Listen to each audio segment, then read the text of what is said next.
அன்பிற்கினிய மாதா தொலைக்காட்சி நேயர்களே, உங்கள் அனைவருக்கும் இனிய வணக்கம். தவக்காலத்தில் நாம் இருக்கின்றோம். தவக்காலத்தில் இயேசுவுடைய பாடுகள், இறப்பு, உயிர்ப்பை பற்றி சிந்திக்கின்ற வேளையில் நம்மிடம் பல கேள்விகள் எழுவதுண்டு. குறிப்பாக விவிலிய பகுதியிலும் திருவழிபாட்டு நிகழ்வுகளிலும் நான் கேள்விப்படக்கூடிய பல எண்ணங்கள் கேள்விகளாக நம் மனதில் எழுவதுண்டு. அந்த கேள்விகளுக்கு விடை காணும் நோக்கமாக இந்த நிகழ்ச்சியை நாம் ஏற்பாடு செய்திருக்கின்றோம்.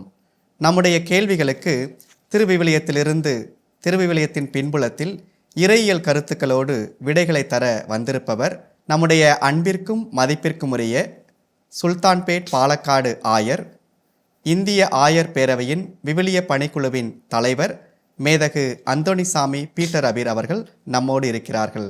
ஆயர் அவர்களே, வணக்கம். வணக்கம். நமது மாதா தொலைக்காட்சி அன்பு நேயர்களுக்கும் எனக்கு வணக்கங்கள்.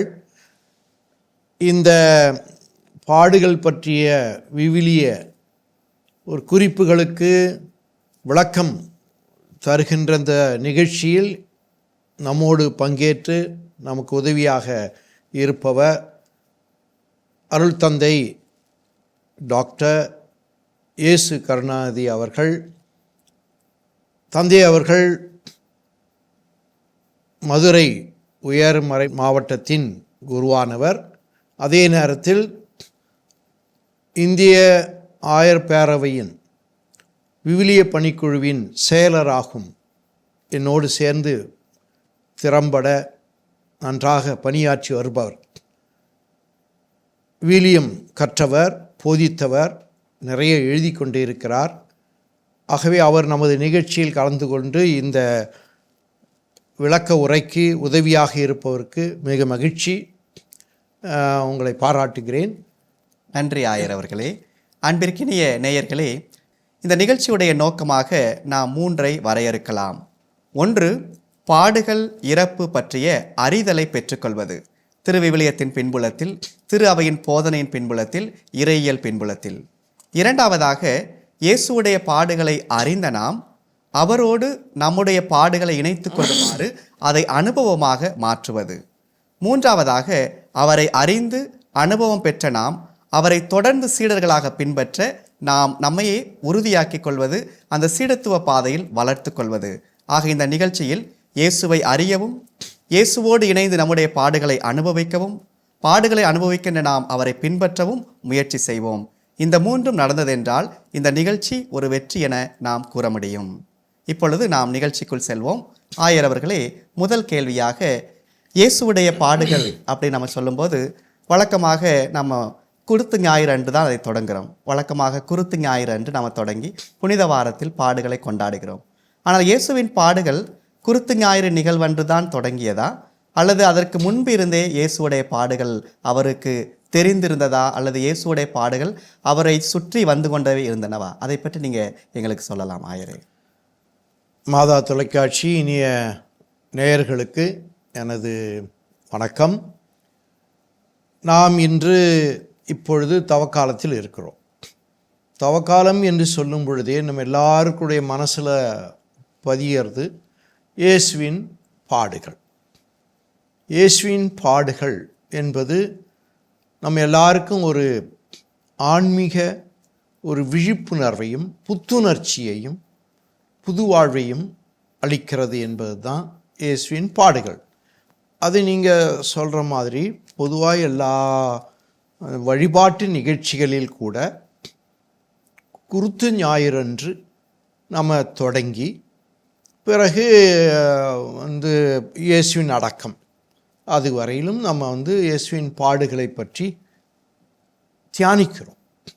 சரி, ஆனால் இயேசு கிறிஸ்து யார் என்று நம்ம விவிலிய பின்னணியில் கொஞ்சம் நல்லா யோசித்து பார்த்தீங்கன்னா, இயேசுவின் பாடுகள் பொதுவாக இயேசுவின் பாடுகளை நீங்கள் சொன்ன மாதிரி கைது செய்தல். ஆனால் குருத்து ஞாயிறன்று இயேசுவின் பாடுகள் இல்லை. அது அவரை ஒரு பெருமையோடும் மாட்சிமையோடும் எருசலேமில் வரவேற்கின்ற நிகழ்ச்சி. அப்போ நம்ம சொல்கிறோம், நீங்கள் பைபிள் படிச்சிருப்போம், இந்த கோயல் என்ற ஒரு பலியாக்கப்படுகின்ற ஒரு ஆட்டினை ஆட்டிற்கு மாலை போட்டு நிறையா வந்து மேளதாளத்தோடு மகிழ்ச்சி கீதத்தோடு அந்த ஆட்டை கொண்டு செல்வார்கள் பாலைவனத்திற்கு. அப்போ அந்த பாலைவனத்துக்கு கொண்டு போகும்போது அங்கே தான் அவர் பலியாக்க பாவங்களை ஏற்று அவர் மக்களுக்காக அவர் பலியாக்கப்படுகிறார். அந்த மாதிரி தான் குருத்து ஞாயிறு. ஓசானான்ற வார்த்தை உங்களுக்கு தெரியும். ஓசானா என்றால் மகிழ்ச்சி கீதம். ஆனால் இயேசுவின் பாடுகளை பொதுவாக கைது செய்தல், குற்றம் சாட்டுதல், மரண தண்டனை கொடுத்தல், அதன் பிறகு சிலுவை பயணம், கல்வாரி, பிறகு உயிர் விடுதல், அடக்கம், இவ்வளவும் இயேசுவின் பாடுகள். மத்தேயு, மார்க்கு, லூக்கா இவங்க 3 பேருடைய பார்வை, இவங்க 3 பேரையும் நம்ம வந்து விவிலிய அந்த பின்னணியில் ஒத்தமை நற்செய்திகள் என்று சொல்கிறோம் இல்லையா? அப்போ அதில் யார் மூலனா முதல்ல தொடங்கியது மார்க்கு நற்செய்தியாளர், அதன் பிறகு மத்தேயு, பிறகு லூக்கா. இவங்கெல்லாம் ஒத்து எழுதுகிறார்கள் ஒரு செய்தியை. அப்படின்னும் பொழுது இவங்க 3 பேரும் பாடுகளை பற்றி எழுதும்போது அவர்கள் எழுதுவது எல்லாமே கெத்செமனி தோட்டத்தில் பாடுகள் தொடங்குகிறது என்று எழுதுவார்கள். அந்த இயேசுவை கொல்ல திட்டமிடுகிறார்கள் வருது பாருங்க, அது கூட நம்ம சொல்லலாம். ஆனால் யோவான் நற்செய்தியில் பார்க்கும்போது 13ஆம் அதிகாரம் இயேசு தன் சீடர்களின் காலடிகளை கழுவுகிறார் இல்லையா? வருதா? அங்கேயே பாடுகள் தொடங்கிறது. யாருக்கு? இயேசுவுக்கு. ஏன்னா நம்ம பார்க்குறோம் பிலிப்பியர் 2ஆம் அதிகாரம் 6-11 வசனங்கள். அதில் நம்ம என்ன படிக்கிறோம்? 8வது வசனம், சாவை ஏற்கும் அளவுக்கு, அதுவும் சிலுவை சாவையை ஏற்கும் அளவுக்கு கீழ்ப்படிந்து தம்மையே தாழ்த்தி கொண்டார். கீழ்ப்படிந்து, அப்புறம் என்ன ஒரு வார்த்தை போடுறாரு பார்த்தீங்களா? தம்மையே தாழ்த்தி கொண்டார். அப்போ அந்த காலடிகளை கழுவுதல்ன்றது தொடங்குறாரு அப்படின்றது யோவான் பார்வை. இதான் இங்கே தொடக்கம். அதனால் ஒவ்வொருத்தங்களும் ஒவ்வொரு விதமாக முக்கியத்துவம் கொடுக்குறாங்க இந்த பாடுகளுக்கு, இயேசுவின் பாடுகளுக்கு. ஒன்று மார்க் வந்து அவருடைய சஃபரிங் சொல்கிறோம் பாருங்க, துன்பங்களுக்கு. மத்தேயு வந்து இயேசுவின் அரசத்தன்மைக்கு, லூக்கா என்று சொல்லும்போது இயேசுவின் குற்றமற்ற தன்மையை. அப்போ சிலுவையில் மன்னிக்கிறது போகிறது எல்லாத்தையும் நம்ம பார்க்குறோம். ஆனால் யோவான் வந்து இயேசு உயர்த்தப்பட்டதை, அந்த பாடுகள் வழியாக எக்ஸால்டேஷன், இதெல்லாம் வந்து இவர்களுடைய பார்வையாக இருந்தாலும் உண்மையிலேயே இயேசு எங்கே அந்த பாடுகளை துவங்குறாருன்போது நம்ம சொல்லலாம். ஒத்தமை நற்செய்தியில் மட்டும் எடுத்துக்குவோம். பார்த்திங்கன்னா அவர் இயேசு பிறக்கிறார் இல்லையா? இந்த பிறப்பே அவருக்கு பெரும் பாடுகளை தொடங்குகிறது. எப்படின்னா மத்தேயு 2ஆம் அதிகாரம் படிக்கிறோம். நம்ம என்ன சொல்கிறாங்க? அவர் எழுதுகிறார் மத்தேயு, இயேசு பிறந்ததை கேட்ட ஏரோதும் எருசலேமும் கலங்கியது. அப்போ அதனால்தான் குழந்தைகள் கொலை, இயேசுவின் முன்னிட்டு. அதனால்தான் இயேசு அந்த என்ன எகிப்துக்கு ஓடி போகிறாங்க, எடுத்து செல்கிறார் இல்லையா? தூக்கி போகிறாங்க. அப்போ இதெல்லாம் பார்க்கும்போது மத்தேயு நற்செய்தியின்படி இயேசுவின் பாடுகள் அவருடைய பிறப்பில் தொடங்குகிறது.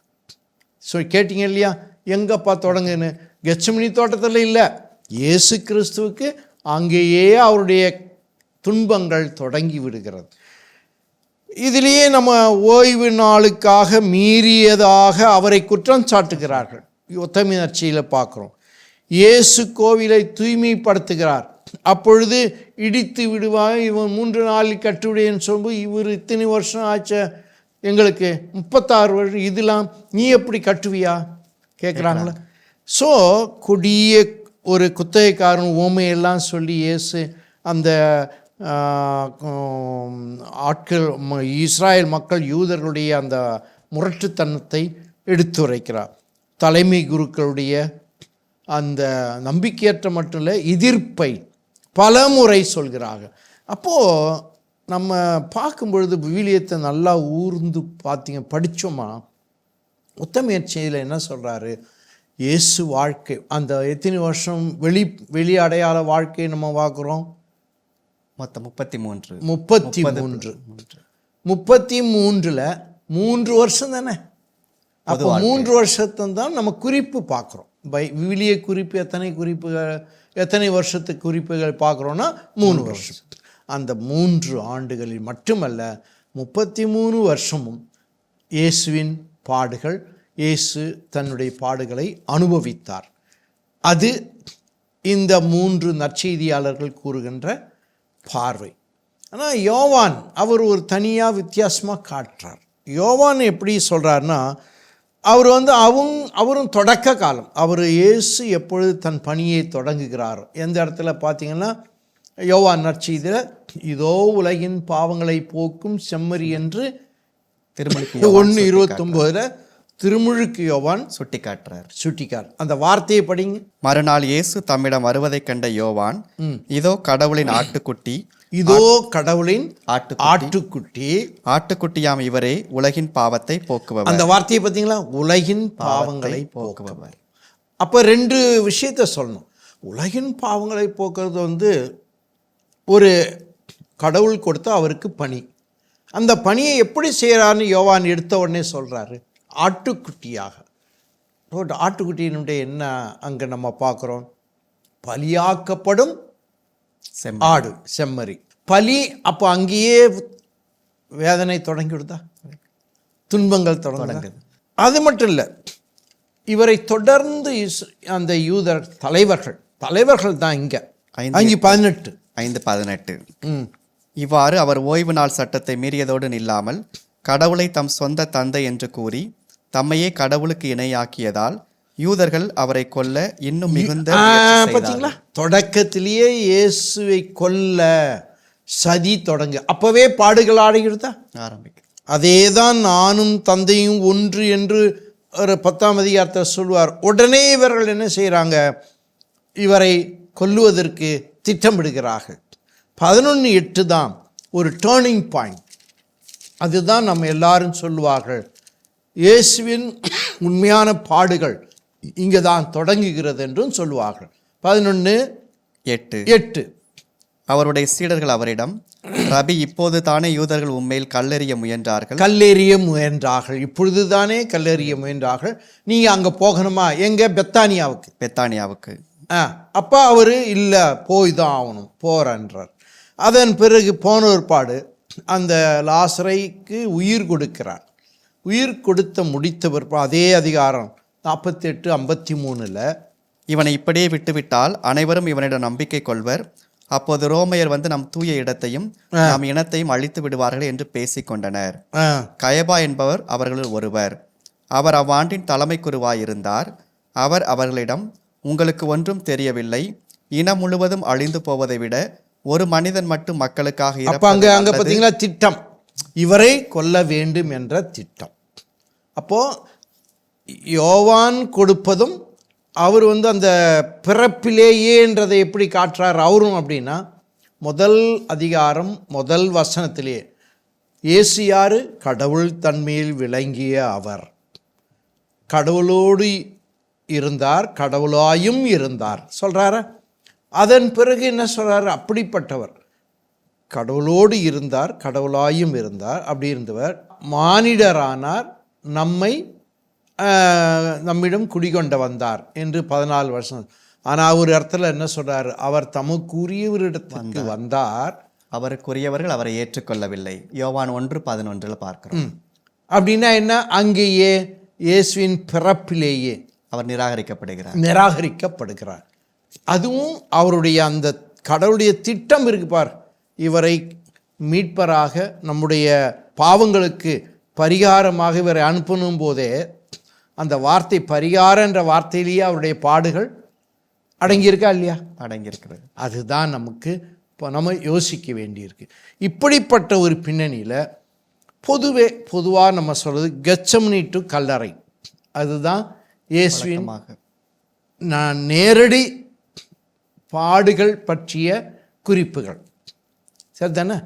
ஆனால் அறிஞர்கள் என்ன சொல்லுவாங்க, ரேமன் போன்ற அறிஞர்கள், விவிலிய அறிஞர்கள், மங்கள வார்த்தை முதல் பெரிய வெள்ளி வரை.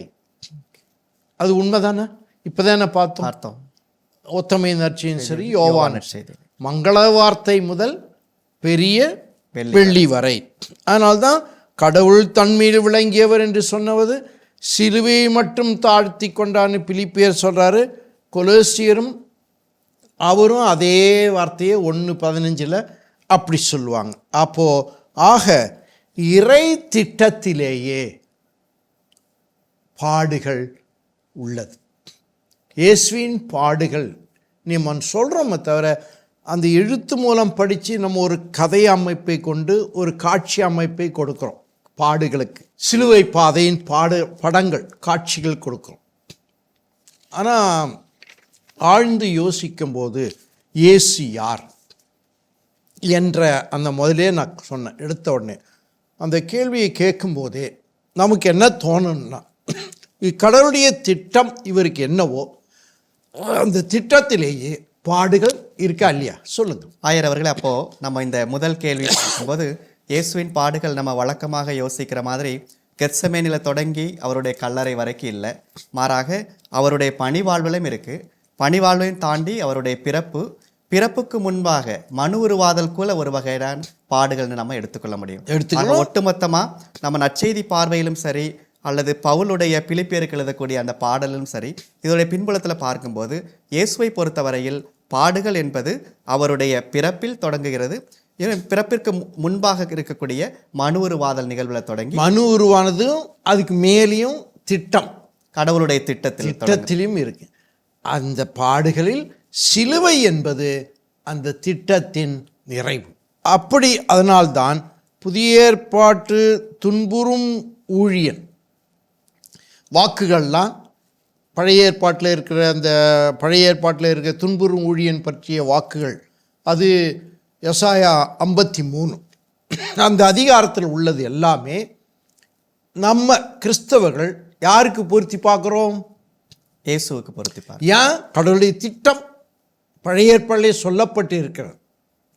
துன்புறும் ஊழியன் அவரை நாம் இயேசு கிறிஸ்துவுக்கு பொருத்தி பார்க்குறோம்.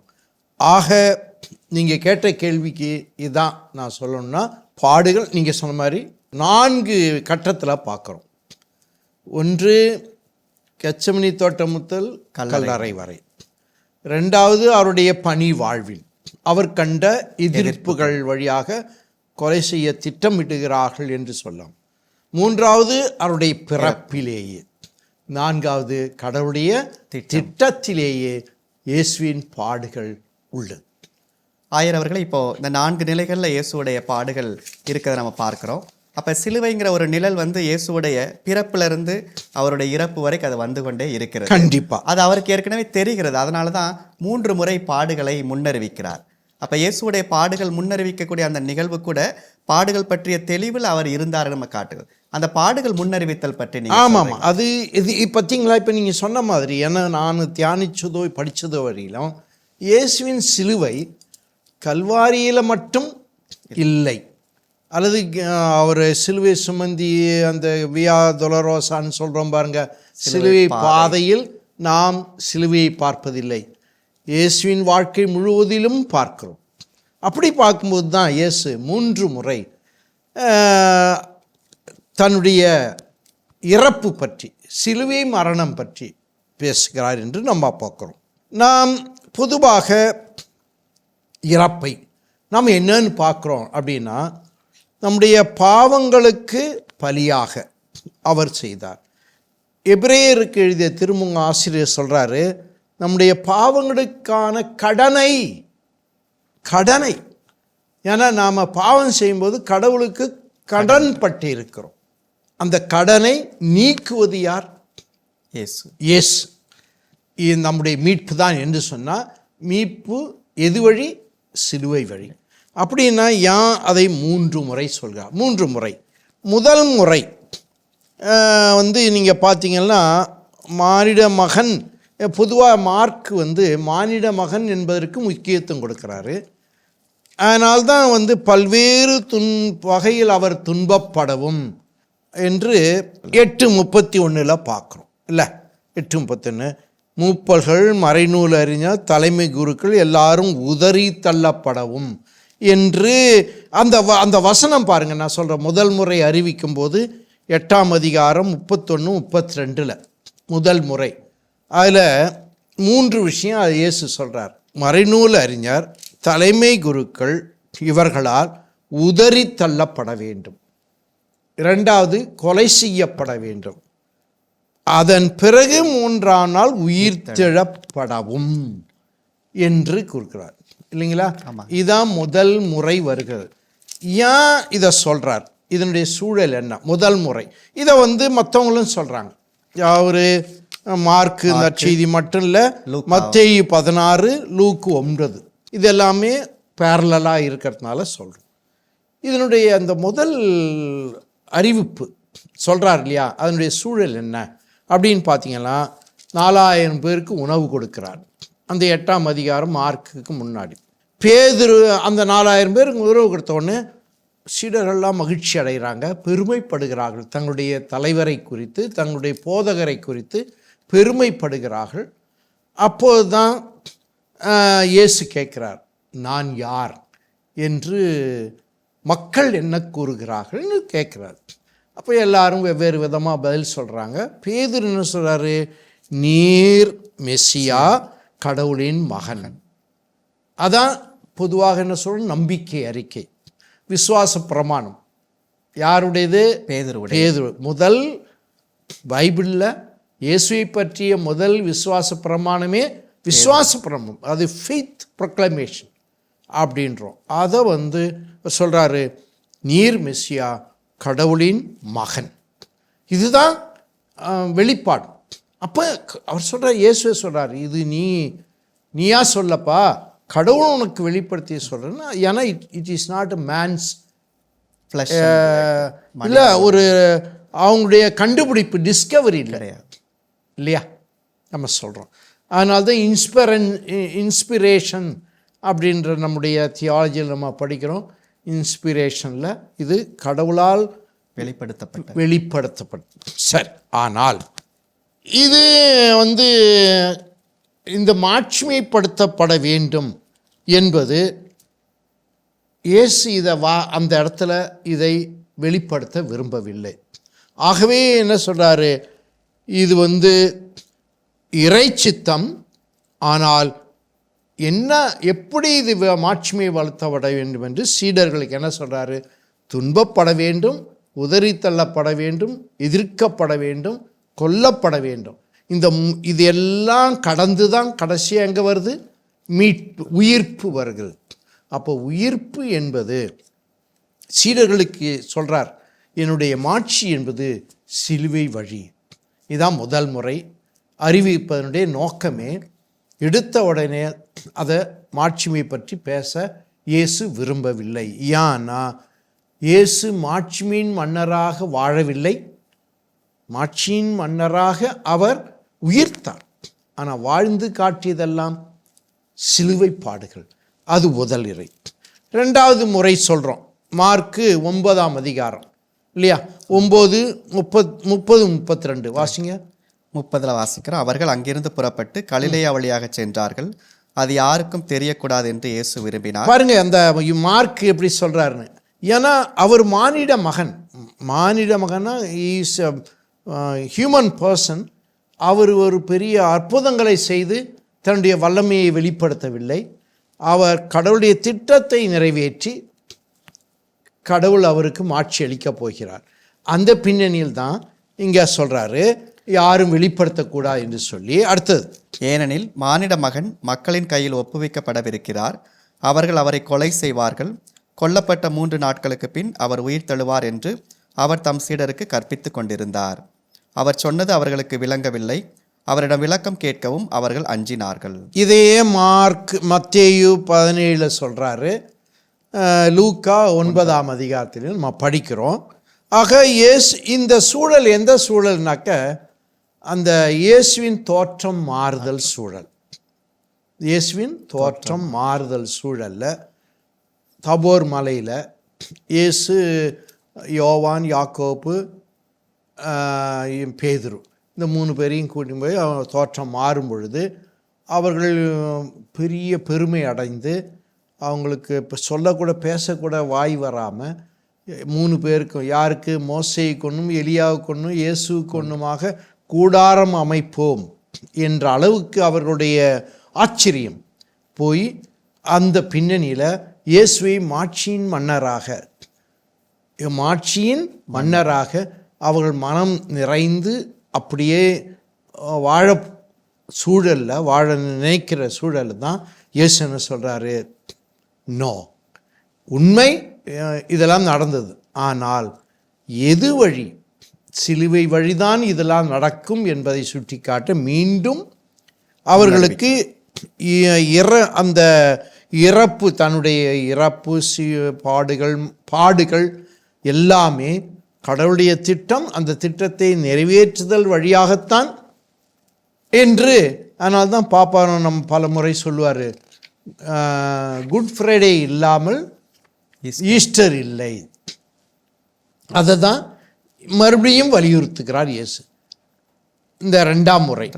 இப்போ 3ஆம் முறைக்கு வரீங்கன்னா அது மார்க்கு 10ஆம் அதிகாரத்திலேயே 32, 34, அதையே மத்திய 20 பார்க்குறோம், லூக்கா 18 இது பார்க்குறோம்.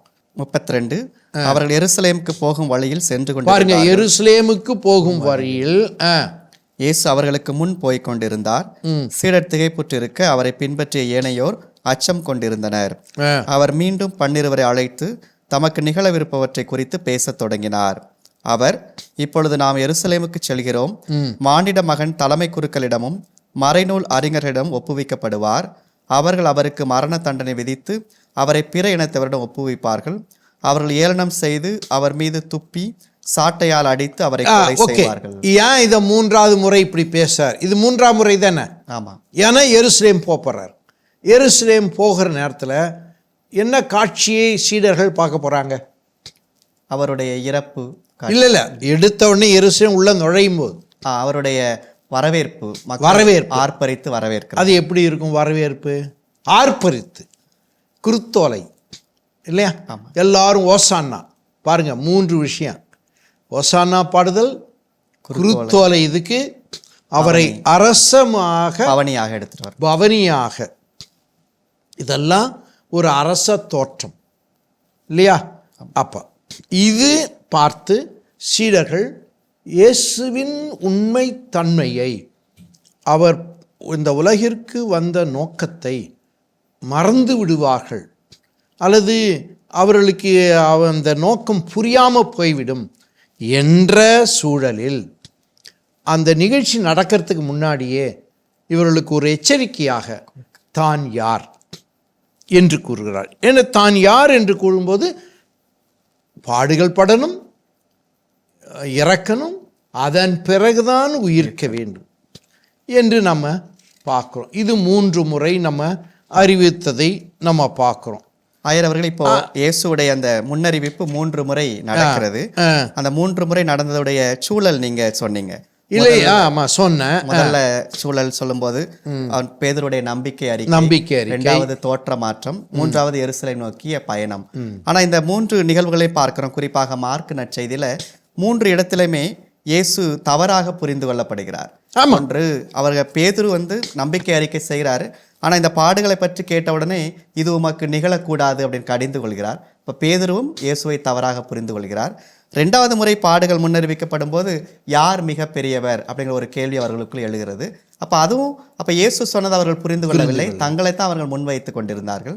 3வது முறையும் இயேசு எருசலேமுக்கு போகும் வழியில் சொல்லும்போது செபதேயின் மக்கள் வலப்புறம் ஒருவர் இடப்புறம் ஒருவர் என்று கேட்க விரும்புகிறார். அப்போ ஒரு பக்கம் இயேசு தன்னுடைய பாடுகளை அறிந்திருக்கிறார், அவற்றை தம் சீடர்கள் அறிந்து கொள்ள வேண்டும் என்று முன்னறிவிக்கிறார். ஆனால் சீடர்கள் புரிந்து கொள்ளவில்லை, இன்னொரு பக்கம் தவறாக புரிந்து கொண்டார்கள். ஆயர் அவர்கள், அப்போ இன்னைக்கு இந்த பகுதியில் நம்ம பார்த்த இந்த 2 கேள்விகள், ஒன்று இயேசுடைய பாடுகள் என்பது அவருடைய பிறப்பிற்கு முன்பாக இறை திட்டம், அதிலிருந்து தொடங்கி இருக்கிறது. இன்னொரு பக்கம் இயேசு பாடுகளை முன்னறிவிக்கிறார் 3 முறை அப்படின்னு அதற்கான காரணங்களை நீங்க சொன்னீங்க. அப்ப இந்த நிகழ்ச்சி வழியாக நாம பாடுகள் பற்றிய புரிதல் வழியாக இயேசுவை அறிகிறோம், அதன் வழியாக உயிர்த்தெழுதலுடைய ஆற்றலையும் அறிகிறோம். அடுத்ததாக துன்பங்களில் பங்கேற்று அவரை ஒத்திருக்க விரும்புகிறார். ஒத்திருக்கணும். அந்த வகையில் நம்முடைய நிகழ்ச்சியுடைய நோக்கத்தையும் இந்த பாடம் தெளிவுபடுத்துவதாக நம்ம பார்க்கிறோம். அன்பிற்கினியவர்களே, இந்த நாளில் இயேசுடைய பாடுகள் எங்கே தொடங்குகின்றன, இயேசு பாடுகளை முன்னறிவித்ததன் நோக்கம் என்ன? பாடுகள், பாடங்கள், பார்வைகள் நிகழ்ச்சியில் தொடர்ந்து இணைந்திருங்கள். இன்னும் நிறைய வினாக்களுக்கு நாம் விடை காண்போம். இயேசுவுக்கே புகழ், இயேசுவுக்கே நன்றி, மரியே வாழ்க.